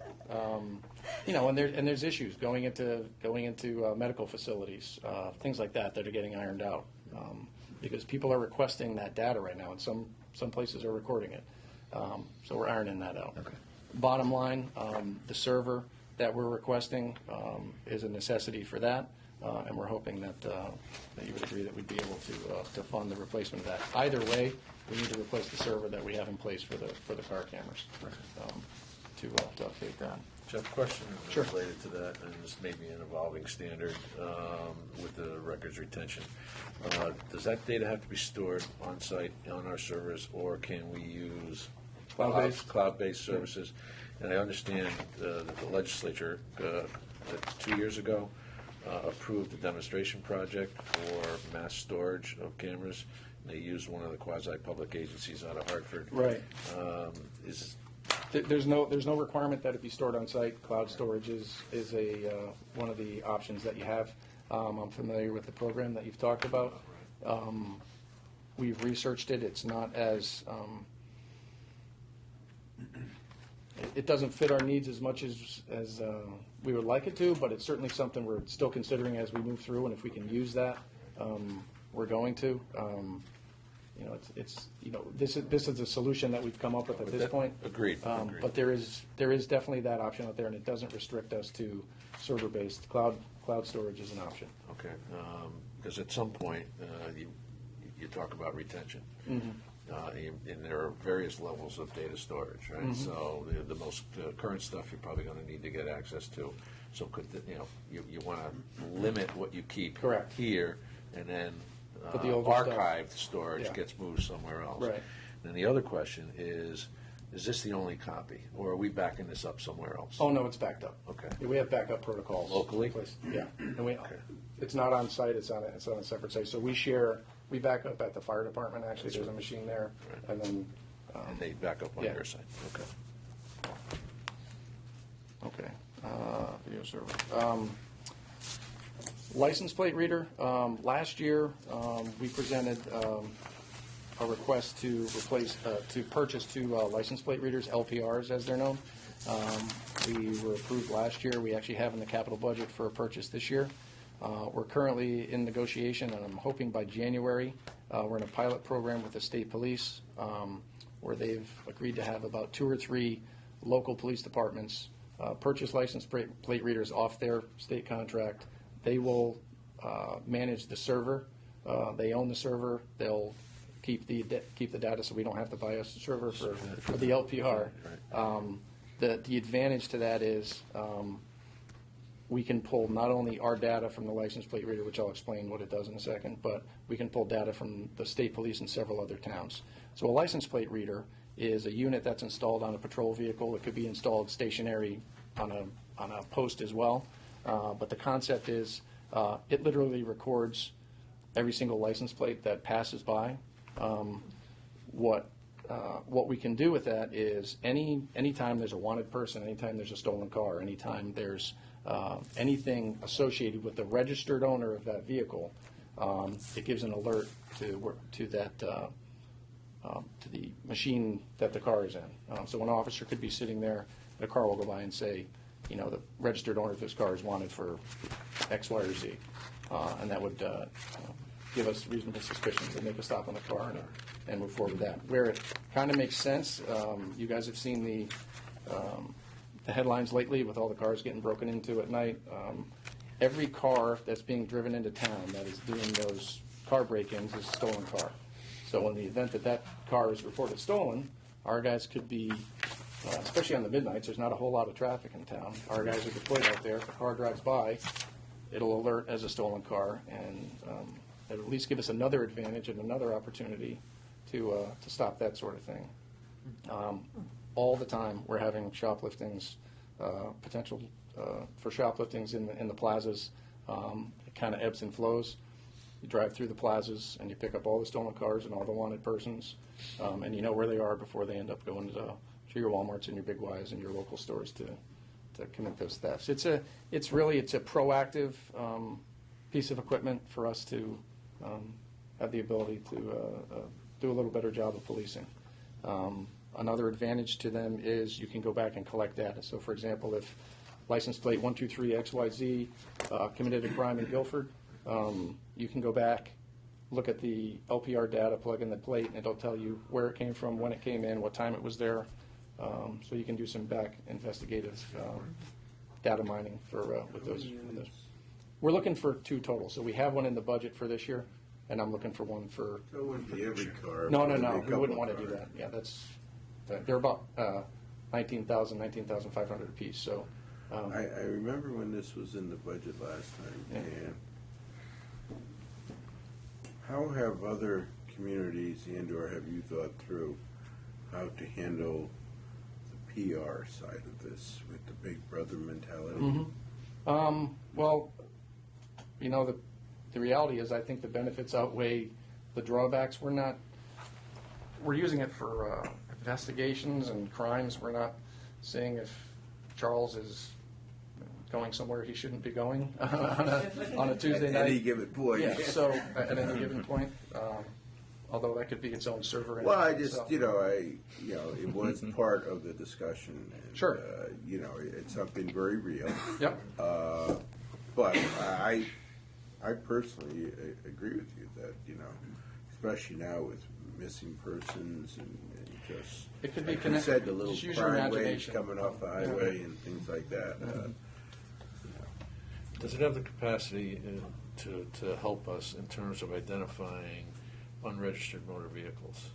It's connected to the state collect system. So if a car drove by and it's unregistered, you get an alert. Right, and there may be opportunities here with tax collection to improve tax collection because unregistered vehicles may not show up That's on the what tax happened with rolls. the Big Brother mentality. Yeah, I wouldn't necessarily encourage us using it for tax collection? Well, not tax collection, but to identify those folks. It has a Tax corollary policing. benefit. Because it's forcing people to register their cars, which then puts them back on the tax roll. It'll definitely pick up cars that are unregistered. Right. How about out-of-state situations? You know, that's always been a little bit of an issue. As far as cars that, people that live here and register them out of state, there's no alert for that, unless that out-of-state car It's not registered or is not registered inspected. or is, wanted for Well, something else. and I think to your point, my understanding is your officers would get an alert. You know, how you respond to that alert is a policy decision, I assume. Well, generally, from a motor vehicle perspective, the ability to stop a car is based on reasonable suspicion. And if you have an alert from these things, and then they're connected to a data source like Collect or NCIC, which are the state and federal data terminals. I mean, even the issue with the opioids going pricey to whatever terms you want to use, I mean, that's very real. I mean, and the proactive side of it is... That's why we as a commission support it, is that the proactive aspect of it. I think it's important. I think it's a great tool for our department to have. We're not asking for them on every car.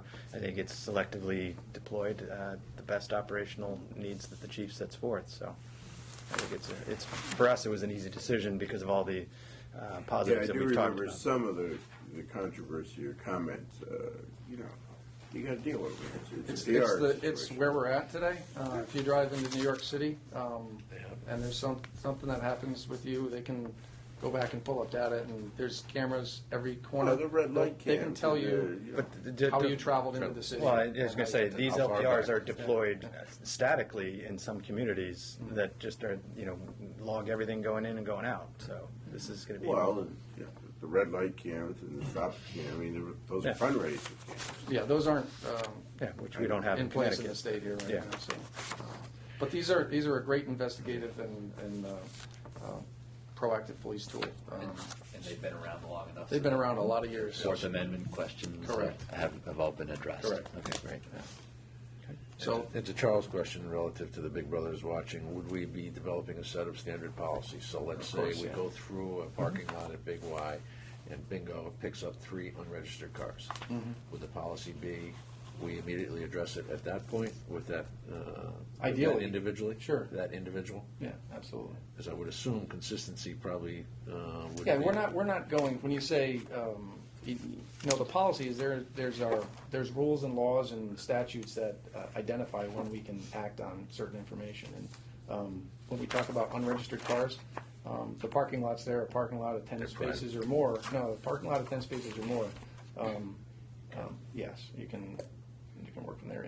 So if you're operating within there, then you can act on the unregistered park. Now, if it's parked and not operated, and you see the person walking out saying, hey, you're not driving away, your car's unregistered, you need to get it registered. Exactly. You don't, our guys will not be in the habit of wait till they get in, drive off, And pitch. and cancel. That's kind of what I At was least getting that's to. not the message we're sending. Sending out to the public. Thank you. That may be the feedback that you get, though. Right. I was going to ask, what other communities are using it, but I'm looking at the memo from 2015. What percentage of communities in Connecticut are using it, do you think? I couldn't answer by a percentage point, but I think there's very few that don't have them. Yeah, right. Yeah. And this is, and the timing of this is great with this state police agreement. There's only 2 or 3 communities that they're going to pull in for this program. And so what'll happen is these machines and this data is collected, and some of these systems don't talk to each other. But by getting on the state system, we have, when we are looking at our machine and a car comes by, we'll pull up data from whatever state police information there is, or whatever the other 3 communities are that are involved in this program. Whereas if, let's say, Brantford Police Department has a system, and it's their own standalone system, it's not tied into any other data source, and it's just operating on Brantford data. So we're trying to regionalize stuff and share resources, which is, the server option is just a great opportunity in and of itself. So, The last one is in 2019 is the CAD software. It's the last year for the payment on our new CAD report management system. We've already committed to that, and there's not much we can do about that money. Moving forward into 2020, we are looking at, again, 2 patrol cars and the components, as well as the taser replacement that we talked about. 2021, we're looking at an unmarked car, 3 vehicles and the components that go with that, as well as taser replacement. In 2022, 3 patrol cars, vehicle components, and the taser replacement, last year of that contract. In 2023, there's one big ticket item that we added there, the roof. So our building was put up in 1997. Spoke with Mr. Nydorf over in facilities and asked him about, how we should plan for this. Our roof at this point is in pretty good shape, so we're putting it on the back end of the 5 years because we're getting close to that 30-year point where it would make sense to replace it before the problems start happening. So it's kind of a placeholder for that project. The number is an estimate, and we can revisit that as it gets closer, and hopefully there won't be any critical issues that necessitate speeding that up. And again, 1 unmarked car and 3 patrol cars for that year, as well as the components that go with it. What is this? Oh, I guess in 19, Mr. Mickley just pointed out, I forgot to mention the driveway repair. That was put in as a placeholder a couple years ago. The driveway needs to be replaced at some point. I don't... We also share that driveway? Yeah. I was going to ask that question. So we're trying to be proactive, but it needs to be discussed, I think. Yeah. Why is it in there for a 4-year period? Pardon me? Excuse me, the driveway repairs, it's a 4-year process. It's only in It's the just in 2019. The 30,905. I apologize for glancing past that. So that's the whole cost, that's not the portion. And again, an estimate, yeah, that's just the whole cost for That would be the whole area, police, fire, animal, the whole thing. conceptually, yeah. I'm sure that number's gonna change a bit. Again, this is a placeholder that was put in because, It's just a flag of discussion that needs to be had. yeah. Okay. We do have that for 2019, so we would need to have the discussion. Right. Yeah. Well, we tried to have that discussion last year, too, I know. so, yeah. So I just keep pushing it out because it's an important matter. You don't want to wait till it's completely crumbling. I will say the amount of traffic that goes in and out of there certainly beats on the driveway, especially those big red trucks.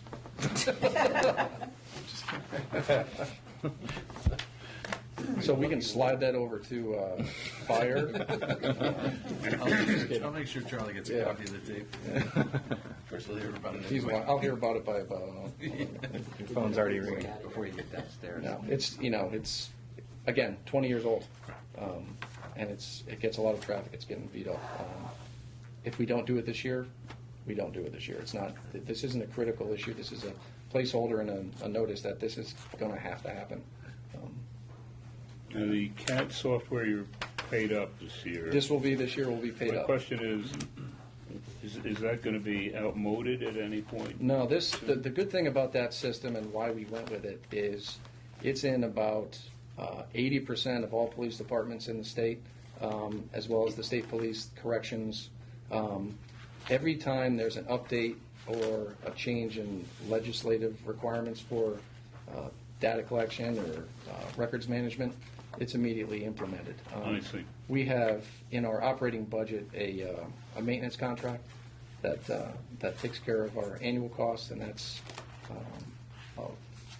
$15,000 annually that we pay on the maintenance contract on that. So moving forward, it won't be a capital item, but it will be in our operating budget Right. for maintaining. So it's a really robust system. They're making changes every single day. I would think. Advances to, and they're in a great position because, again, they own the market at this point, and that's why we went there. And just in the last year, you've seen some really good departments, Waterbury, Wallingford, and a couple others have gone to them as well. And that's it. Further? Yeah. Thank you very much. I do have a question. Sure. We talked earlier about a GIS mapping software for natural resources, and we were told that that had a lot of use in terms of public safety. So going on calls, being able to see exactly how property's laid out and what driveway goes where and so on. Are you familiar with what they're proposing?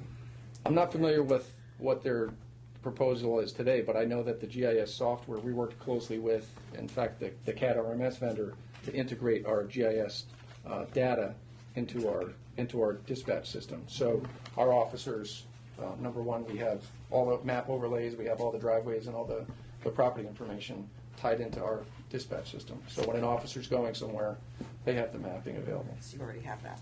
We do, yeah. It was all integrated into this. We actually funded through our budget a little bit of upgrade to that GIS system. Yeah.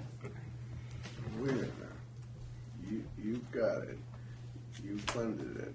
Well, we needed to make some upgrades when we put the system in place to make sure that the data talks to I the think new it system. would be important for those two to talk. I mean, make sure that, we're not buying it again. No, you're not. We worked real closely with Kevin McGee on this. Yeah, that's what he said too. Yeah. So when you said you have it already, and he's No. We have our system. in place Snapshot, to utilize the newer maps or whatever Correct, we're talking yeah. about. So right now, we use what mapping is available. If the The improvements. advancements and improvements are in place, we're going to get that as well. And your expenditure was to facilitate the integration of the GIS system with the CAD system? Correct. Yes. Got it. Sorry, I didn't mean No, no. No. Good, thank you. Okay, thanks. Have your seat back. Turn off the camera. Pardon? Turn off the camera. Yeah. What about that one? Oh, you had to tell him? All right. Parks and Recreation. Rose and Rick, welcome. Good morning. Morning. How are we going? All right. So I break my budget up we break our budget up by projects and then equipment. So I'm going to start with the projects, if that's okay, for next year. And Rose Dosser, Commission Chair, is here, and Sue is also here. Sue Robb is one of the Commission members.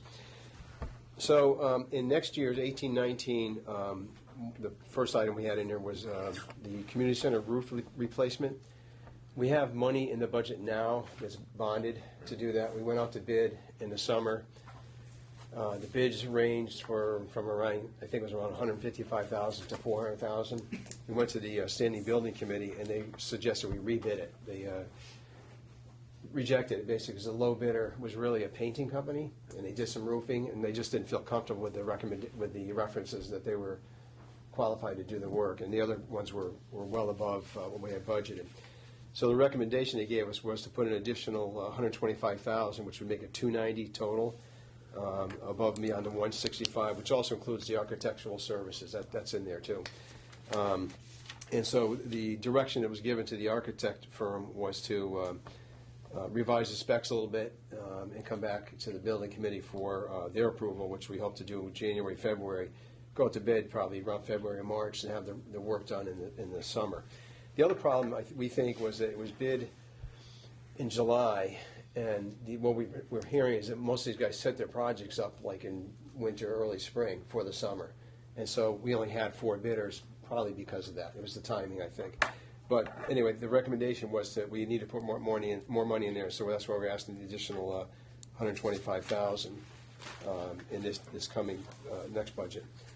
And Rick, you're classifying that as potential bond money. Are you anticipating that we're going to issue additional bond questions this year? I'm just saying, currently it's bonded now. The 165 is currently bonded. I mean, how Mary Jane sets that up, I don't know, but we're just requesting. It was moved into bonding. It might have been capital projects, but for cost savings purposes, it was moved into bonding. So it would depend how. What else do we have left in that bond authorization? Is there for the roof? It wasn't a single question for the roof. It was bundled in right for a with couple other other bond things. projects. Right. So we'll need to take a look and see whether or not there is room within that overall authorization to expand the scope and the funding for this particular project. Correct. Is that correct? Yes. Because I don't think it was anticipated that we were going to go out and do any bonding this year, as we're been on a 2-year bond cycle. However, roofs, need to be done. They need to be done, and there are issues with that current roof, right? So whether or not we Right, can. so whatever is needed could still come out of operating capital, it just. Make up the difference. To make up the That's difference. That's my point. Yes. The next one is architectural engineering services for a new 8-bay park garage, which we had that for 18-19 for the architectural service for $80,000. I just want to focus a little bit on the garage. That'll be it's our request was for 2019 to 2020. So we've been talking about this for a few years now. We are have way outgrown the garage that we have. Public Works has outgrown their garage. We have 5 bays down next to their bays there. They need additional space. We need additional space. They're in the process of building soon, I think, a truck wash behind our garage. I say our garage, but the part that we have down there. And that's where we store all of our picnic tables, lacrosse goals, soccer goals. I mean, we have no place to store anything anymore. All that's being moved. In fact, I have some pictures I'll pass around of the garage. We have 5 bays. The proposal is to go to 8 bays and also have a carport that we can park our buses under. It's an issue in the wintertime. As you know, you can't drive a car with snow on the roof. Imagine the buses with all that snow. And it's a real challenge. Our bus drivers can't get up on top and try to get all the snow off before they drive it. What they're doing, which we really shouldn't do, is they're driving it to the community center, and then Todd, our custodian, is getting a roof rake, and he's taking the snow off. So part of the proposal is to have a carport that we can park our buses under so that we don't have that issue in the wintertime. But we have much needed space for just inside in addition to outside for storing all the items I mentioned. But the other is it's really I think it's a health issue for our maintenance guys. Their eating in the garage when they're down there. Their workspace and their eat space is the same thing. So they're eating in the same place where their paint fumes, exhaust from their trucks, and their tables like right next to all that. They have no place to have their own little lunch space. They have no bathroom facility. They had no hand wash sink. We put one in a couple of years ago, probably 5 or 6 years ago now, and it was just draining into a bucket. And then they had to empty that 5-gallon bucket periodically, and it stunk, quite frankly. We've corrected that, sort of. They now have the sink against the exterior wall, and there's a hose that goes through the wall, and it just drains outside.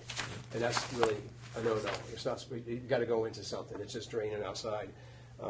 We were hoping that we were going to get help building a dry well with it. It just never happened.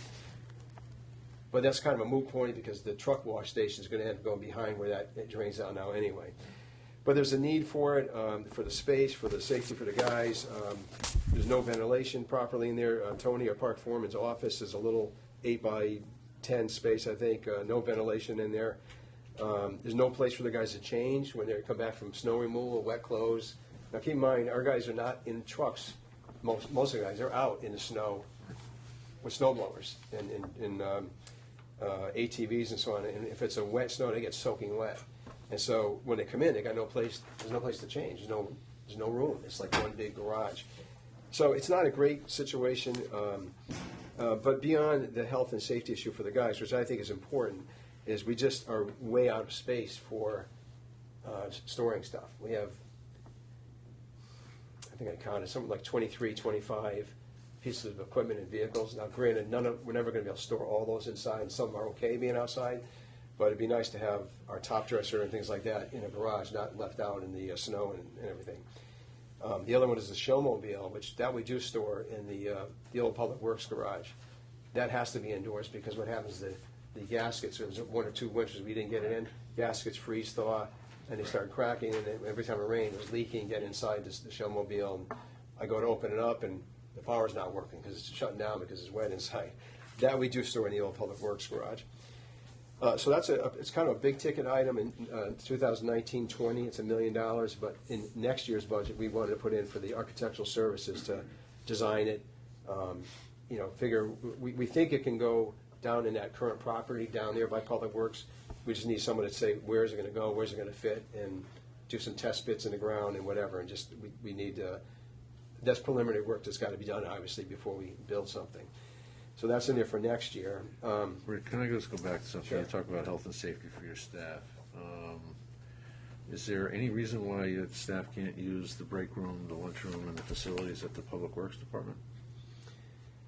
Or are we talking about turf issues? And if it's turf issues, that shouldn't be, that shouldn't exist. Yeah, no, I wouldn't say that. I think it's Convenience is part of it. convenience is part of it. The other thing is like for the bathroom facility, again, the guys, can they walk over there? Yeah, they can, but Public Works, they leave at 3:30, our guys are till 4. And so they come in at the end of the day, 4:45, 10:04, whatever, they're gone, Public Works guys are gone. I think, that's why I say that's Just that part of piece. the I'm issue. not questioning the overall need, but, Yeah. if you have identified a health and safety issue today, which won't be resolved until most likely 2022 or 2023, I would suggest that we encourage them to take advantage of the facility, another town facility that's right there. We're doing that when we can. The guys are, The yeah. other question, is this a seasonal thing, or they're using that combined work staff space 12 months a year? It's 12 months and more seasonal in the winter, because if, in the summer, if they're out at Bittner Park, that's where they eat, Right. I mean, they don't come back. Right. But there's always, somebody's there, sharpening blades or cleaning painters or cleaning mowers or whatever. At some point, they're there. And whether it's break time or lunch or at the end of the day, and you want to sit down and relax, have a drink of water before they go home or whatever, they're sitting in the same space that's a garage. Now, I'll also mention that until recently, on snow removal evenings, when the guys are out all night and they needed a place to sleep, they were sleeping in their trucks in the garage. They had no place to sleep. We now have them come into the community center. I give them a key, code, whatever. They can come in there, and if they have a time where they have to take a break, they come into the community center. But for years, they were staying in that garage in their trucks. So again, not the best situation. But aside from that, I think it's important. But the other issue is we just don't have space. We need more space, and Public Works needs more space. They can get those. It benefits both departments, really. They can get those 5 bays, and which allows them to park stuff inside that they can't now, and then we have a space for our equipment. The other ones, just highlight 2018-19, the water quality weed control at Lake Quantified. We just continue what we started a couple of years ago. It's been a great improvement to the weeds in Lake Quantified. I think we've done 2 years now, and we have it in again for next year. We've done the first year, we did 18 acres at the north end of the lake by the boat ramp area, that whole area there, the beach area, and what we call the shallow shoal. It's kind of in the middle of the lake, sort of at the beach looking to the right. It's kind of out in the middle of the lake. It's a very shallow area, but it had a lot of the invasive weeds there. We were limited that year because we had a state grant. We were limited to only invasive weeds. We couldn't get any other ones out, only the invasive ones. But then last year we had some funding, and we went after some of the lily pads in the very south end of the lake by the dam. If you try to go kayaking there in August, you couldn't get to the dam. It's just so overgrown, you couldn't get through there. So we've been making good progress. The Friends of Lake Quantified have been coming to our commission meetings, and they've been very supportive of what we've been doing, but very consistent and want us to continue it, to maintain what we're doing. The Little League field at Adams, the 2 fields there, we want to irrigate those fields. Little League, Matt, when you and I used to coach back in those days, Little League ended around the end of June. They go to November now, and or at least late October, and they're playing right through the summer. Great example, this past summer, it was a real honor that Guilford hosted the state championships. And the Little League team from, I think it was Fairfield, I think they were in the finals in the Nationals. They lost in the national playoffs, and they played on those fields at Adams. And that happens about every 9 years, maybe a local district can host, a state tournament like that. But there are district tournaments that are held every year in Guilford, and it could look, those fields could look like shredded wheat when you get into July and August. If we have a real dry summer, they just dry out. So the only way to keep properly maintain those fields is to have irrigation, and we don't have it. We have it just on the infield, but not in the outfield. And so we're proposed is to irrigate the 2 outfields. Little League has participated with us on some of that. We did put a new pump in, I think 2 years ago, and they paid for the shed to go over the pump. So we do ask them to contribute to these projects. The other big one, is the synthetic turf carpet at Guilford High School Stadium Field. My note here is that we anticipate or expect Board of Ed to pay half of it. I will tell you, as of a couple days ago, it was my understanding they haven't put money in their budget, so if they don't, it's not happening. Because the Parks and Rec Commission believes pretty strongly it shouldn't be all the town, because 90% of the use of the field is the high school. Even though the community does use it, it's mostly high school. So we have asked them to cover half the cost. There's a little bit of a, I don't want to say wiggle room, depending what way we go with that field. If we have to go with the Enviro fill, which is what went on the new field, it's the sand coat, acrylic coated sand, it's more expensive. That'd be more like $600,000, which would make this budget be $300,000. If the studies that are supposedly out there come back and say that the crumb rubber is safe and okay, which is on the stadium field, then that project is more like $500,000. So we put in 275 is kind of in between, but we might want to consider raising it up to the 300,000 each if we end up having to go with the acrylic coated sand. So this turf field, if it were to be replaced, is not the one that was in hot discussion about a year ago. No, it's the new stadium. No, So sorry, when the was old this- stadium field. what's the age of this one? It's 10 years old right now, and the warranty was 8 years, so by the time we do it, it's going to be 12 years old. It's still not in real bad condition. We do contract with Field Turf twice a year. They come back and they groom it, they replace any of the crumb rubber where it needs to be replaced. And if there are any seams that are ripped, they re-glue the seams down. So we've been doing a maintenance program with them for a number of years. So it's not in horrendous condition, but their last view of it was that, you really got to start thinking about it. It's 10 years old now. Conversation with the Board of Ed that they will absorb half of the cost? No, we haven't heard that yet. I spoke with Cliff Gurnham yesterday, and as of yesterday, it was not in their budget. So this is not bonded yet? No. No. So We're just putting it out there that. We're looking at a $500,000 item here. Or 600. we know. Or 500 to 600. Yeah.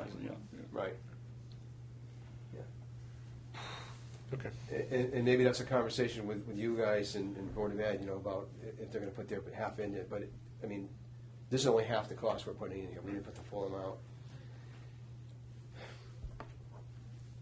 And the field, of course, you all know that field gets used a lot. It was a good move to put that in when we did it 10 years ago. Totally increased the amount of use of the field. The old grass field, I remember there was a Thanksgiving game in the mud, in the rain. The field was shut down all that spring. Couldn't be used for lacrosse, phys ed classes, nobody. And basically we had to rip up the middle of the field, resod it to get it ready for the next football season again.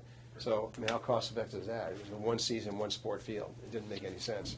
And the latest scientific reports that you've had on the composites that are involved in the new synthetic, is that a positive report that we're getting? All the I haven't seen a new one yet, but all the reports that I have, and I got a folder about that thick, show that there are no health issues with the crumb rubber. But there's some perception that there is, and so that's why I think the school system decided to go with the EnviroFill, just because there were people that had some concerns about it. But every report I have, there are towns in the state that are still building fields with the crumb rubber. There's not like a statewide ban on it. The state public health department said it's safe. It was tested in New Jersey, California, Europe. Every test has shown there's no issues, but I think EPA is supposed to do like a conclusive final analysis test, and I haven't heard any results on that yet. It's been 2 years ago. They're supposed to do it. They're a little slow. If we still have it. Do you want me to stay in that fiscal year and look at equipment now, or do you want to just stay with projects? Yeah, let's look at the equipment. Let's stay in the fiscal year. Okay. So, equipment, we have an F-150 pickup truck to replace a 2001 vehicle that's rotting, the bottom's all rotting out. That was actually originally in the budget, 2016-17. It was pushed back to this year, cut out again, and, it's going to be, by the time we get it, it'll be about 16, 17 years old, and it's just rotting out. The Ford F-550 dump truck, stainless steel body. I think Public Works is doing this now too. We're all looking at stainless steel bodies. It does raise the price a little bit, but I can tell you that truck, we replaced the body on it a few years ago, and it was $6,000. So it just makes so much sense to go into stainless steel. It'll be there for the life of the truck, and we don't have to have incur those maintenance costs in the future. And with that is a sander and a plow frame. That's $88,000. Probably the biggest item for maintenance is replacing the big 16-foot mower. The one that we want to replace is a 2004 model, so it'll be about 18, 19 years old by the time we do it. 14, 15 years old. It's expensive, but that piece of equipment is on, I don't want to say on the road, it's on the fields from early mid-April until mid-November. I mean, it's running all the time, 5 days a week. It gets used, abused only in the sense that I know Public Works has suggested it really would be better to trailer it instead of having it going over road, because it does do a job on the tires, driving it from the Baldwin and the north areas. But that means now another trailer, and it means a truck. You have to tie up a truck, and it just we're now looking for tying up a truck to haul a mower around. But we get 15 years out of it. It's a good mower, big piece of equipment. It's a workhorse for us. In our current budget, right now, in this fiscal year, we are replacing one 20-passenger vehicle. In fact, I think, Matt, you signed the agreement for that. But we have 4 buses, and we have to gradually replace them. And so we put one again in for next year. And so far, the state grant is still intact for that program, the transportation grants that we get. And so we're anticipating we'd still get the 80%. So our cost is about $16,000 for a bus. It's a pretty good price. And excuse me, I don't think I have to sell the idea of why we need a bus. I think you'll know the kind of transportation we do with the seniors and that. So that's it on equipment for 18-19. Back to projects 19-20. We already talked about the garage. We also have a redesign. We have to start focusing a little bit more on the community center. It's going to be 25 years old in January. We have money in this year's budget to replace some carpets, do some painting. Excuse me. But next time you're in the Guilford room, look up at the ceiling. A lot of ceiling tiles have been knocked out, and it's just it's not a good system for the kind of activity that goes on in there. And no matter how we try, and we have kids that come in every day after school playing basketball in there, and we can't be down there all the time watching them. And ball gets kicked or whatever, ceiling tile gets hit and gets knocked out, and so we had Colliers, a company out of Madison. We had money in this year's budget to have them come and do a facility analysis. They went through the entire building from HVAC to sprinkler systems, doors, ceiling, roof, everything. And their estimated price that they gave us to replace ceiling tiles in there and do something different, redesign it so we don't get that issue we're having now, was $45,000. That's where we got that price. We also, if you look down a little bit, in 21, 22, 23, we're kind of focusing a lot on the community center in those years, HVAC issues especially, boiler replacements. They'll be 20-something, almost 30 years old at that point, 28 years, I guess. Replacing VAV boxes, that's variable air volume boxes. We have 25 of them that each room has one of these in it for controlling the heat and air conditioning. We started a window replacement proposal in there. So, excuse me for 1 second. There's something about window treatments in the energy plan. It may not be the same thing. but I just wanted to ask Well, about and that's a that. good point, because I wanted to ask that. There is, I think Steve had told me it was about $200,000, or maybe that's not all there, but there was So 200 we set need aside. to, we need to check. I mean, this is so far out that you'll have a chance to look at that Right, right. proposal, because I don't know if it's the same thing, but we should. I think it may be, but Yeah. to your point, Sandy, maybe that can get done sooner. If there's money currently set aside for that, can we look at some of that and maybe start implementing some of these things sooner and not put them Yeah. out 4 or 5 years? Because some of that money may be there. And it's, I honestly don't, I'm not an engineer, but there might be something with some of the air handling, boiler stuff too. Right. So. Yeah. Must have been looked at as part of the review of the project. Yeah, So- we will match up the energy performance Okay. grant to everything in the capital Okay. plan. Sure, yeah, so that may help with some of that. So the point I'm making is we, as a commission, we want to start focusing some things on the community center because we want to, it's a beautiful building, we want to keep it in good shape. It's the most used building in town, probably, other than schools. The library's probably up there. We can fight it out. Yeah. I'll arrest you for it. But you know how much it's used. It is, Yeah. used a lot. Okay, so 1920 equipment.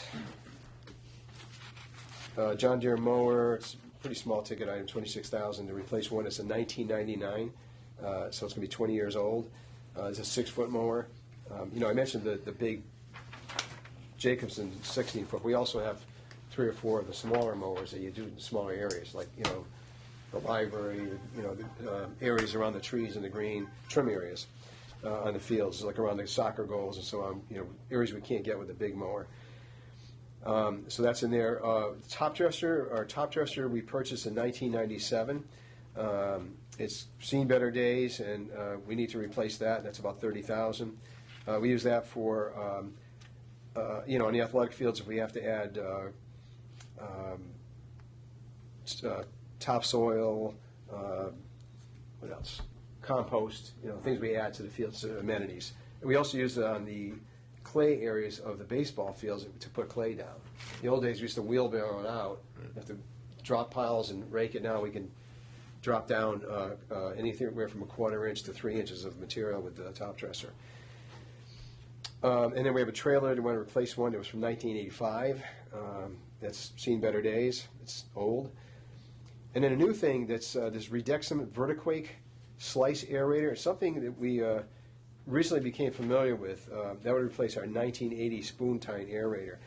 So one of the things that helps improve the health of an athletic field is the aerator. The air has to get down into the, and also reduces compaction, and the roots can grow better.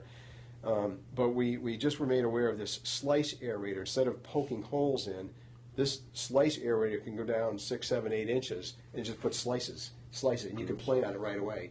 Sometimes with the holes, especially if it's field hockey, the balls take bad hops. You can't do it. You got to do it preseason or after season. This is going to be done same day you have a game, and it's kind of a new thing we had not been aware of before. So we've been to some seminars and learned of that, and we think that would be a good addition to our ability to better maintain the fields. That's it for 1920. Projects 2021. We want to rebuild the tennis courts at Adams. Over the years, about every 2 or 3 years, we spend $17,000, $18,000 fixing the cracks. And the proposal is to go with post-tension concrete, which is what we just did at the skate park. We're sold on that idea. The post-tension concrete can last 30 to 40, maybe even 50 years with no cracking, or maybe capillary cracks, but nothing that would become something we have to worry about maintaining again. It's a little more upfront cost, but the benefit long-term is it's well worth it. It saves money.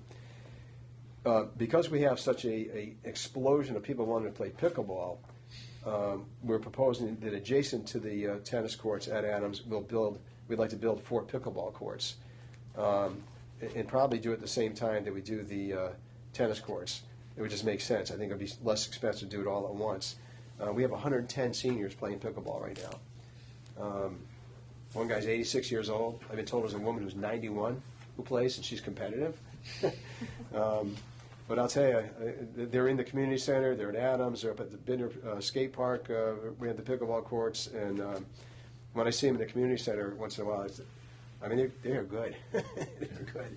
But you know what? It's an It's a growing activity sport. it's a growing sport, and people 55 and older are participating in it. It's a little modified tennis, really, in a way. It's a little bit slower game, and isn't it great that we're encouraging people that age group to continue to be active? And How many courts do we have now? You got to set it up. well, we have 2 standalone ones up at Bittner, behind the skate park. We built 2 pickleball courts and a basketball court up there. We have 4 on the tennis courts at Adams. Okay. And 2 at Lakes on the tennis courts. The reason we're looking for standalone is we get a conflict with tennis versus pickleball. Who gets the court? Right. And Standalone. Okay. you know, it hasn't been nasty yet, but it, you know. Yeah, it will be. All right, we're going to need to take a break because the tape is going to run out shortly. So we're going to adjourn for the tape. So let's give, sorry in the middle That's of your okay. presentation. What did you want to